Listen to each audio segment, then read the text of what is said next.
Está con nosotros, y hay que agradecérselo, Peter Stano, es el portavoz de Exteriores de la Unión Europea. Vamos a preguntarle en español, aunque nos va a contestar Peter Stano en inglés. Muy buenos días, Peter.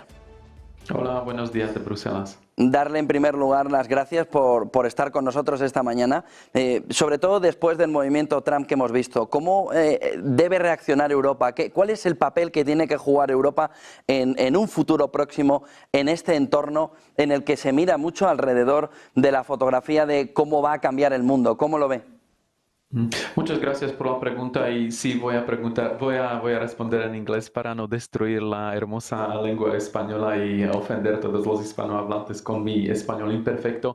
Well, the new situation in the world is of course a big challenge for the European Union because it will most likely happen, what we assume that might happen, that we will be left on our own as Europeans to do and to deal with things which are of our enormous interest. This is first of all Ukraine. So there is a lot of discussions right now in the European Union how to approach the world affairs with the new administration of Donald Trump, which is likely to be more unilateral or more isolationist if we are to believe the announcements and indications. But United States, regardless of the governments and regardless of the administrations on both sides of the Atlantic, we are the closest partners. We have so many links, traditionally, practically, economically, that it's not so easy to break them all. And we will always try, from the European side, to do as much as possible together with the United States, because we believe that we share the same interest. In this case, it's in our mutual interest not to have militarized, aggressive Russia. It's in our interest not to have assertive, militarized China or Iran, which are direct challenges for the United States. So we will try to explain to the new administration why is it important to stand up for the rules, stand up for the international law, and work together on crucial strategic issues regarding security and stability together with the Europeans. En este escenario, Peter, ¿cómo debería o cómo deben ser los esfuerzos de Europa en un futuro para apoyar a Ucrania una vez que todo parece indicar que puede haber una caída del apoyo que venga desde Estados Unidos, siendo Europa la que está al lado de Ucrania, en el entorno del peligro que puede suponer un entorno de un Putin envalentonado en ese entorno? The political position of the European Union still remains the same. We will support Ukraine for as long as needed and with as much as needed. This is the position of the EU agreed at the top political level. If the member states decide to change this policy, well, this is how the European Union works. But European Union will remain committed to the Ukraine for one simple reason. Ukraine is in our direct neighborhood. Ukraine is a candidate country of the European Union. And you might have heard already certain European leaders, including the outgoing High Representative Josep Borrell, who said that the answer to the new American administration and its actions should be more unity, Europe being more united and more determined to take its destiny in its own hands. And Ukraine is not something away. Ukraine is our destiny. Ukraine is a country that is negotiating its entry into the European Union. Ukraine is fighting for the European values and for survival. Should Ukraine fall, it would be a huge threat for the European Union as we know it nowadays. So this should be something for the European member states to consider if they will be discussing any kind of changes to our very clear and determined position as of now to support Ukraine for as long as needed with as much as they need.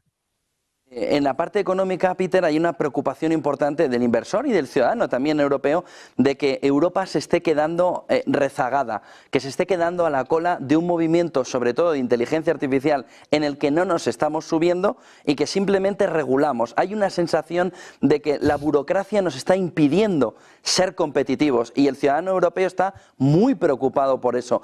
¿Se puede recuperar el terreno? ¿Se pueden cambiar las estructuras sobre las que nos movemos en Europa para volver a ser competitivos?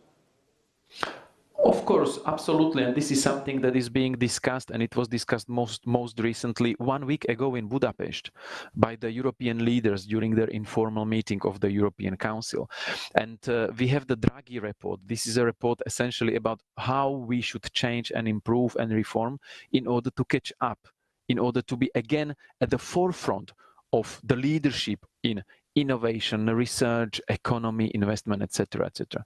European Union is an economic might, is economic power.